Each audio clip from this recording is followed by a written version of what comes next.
Keith McCullough is joining us, CEO of Hedgeye Risk Management and Bloomberg TV contributing editor. Tons of titles. We could go on. You have a lot of honors by your name there, Keith. But we know you're no fan of Geithner, okay? In your research, you have him as Timmy the Squirrel Hunter Geithner. But, I mean, he did hold his ground. No matter what you think of him yesterday, he stuck to his talking points. Yeah, he was all lawyered up, don't forget. So at the end of the day, there was a lot of legalese associated with what he was saying. But at the end of the day, this gets down to one basic principle. Do you trust this man or not? And I think that Hugh just pointed something out that's very important with Tim Geithner, which is he credible? So he either didn't know, which is not credible, and or he's not accountable because he doesn't hold himself accountable. So either he's incompetent or he's lying. Which those two things are big problems, obviously.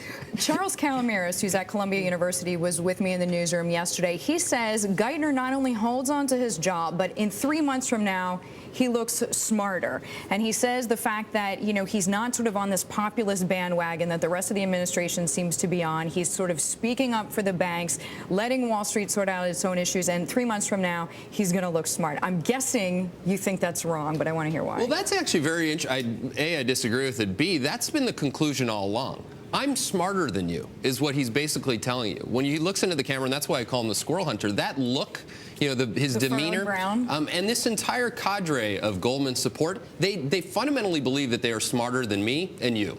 Now, I just don't buy it. And at the end of the day, I think that the perceived wisdoms embedded in that thought process are long in the tooth. American people don't buy into it, and they don't trust it.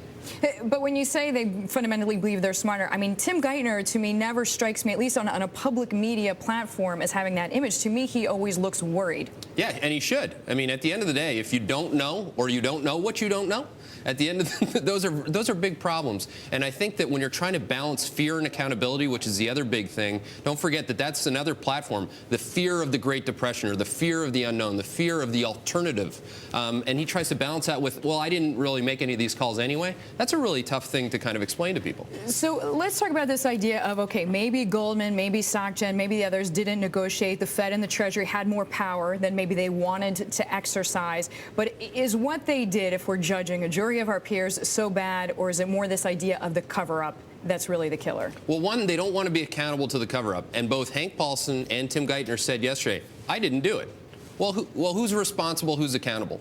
And as far as I'm concerned, the Obama platform is transparency, accountability, and trust. And that accountability function is a big problem. Transparency has obviously been thrown out the door. So you say Geithner has how many more days on the job?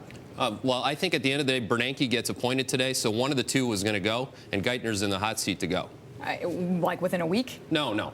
They're going to drag this out and let him. The more they let him talk, the more the best thing you could do is let this guy talk, I think. All right.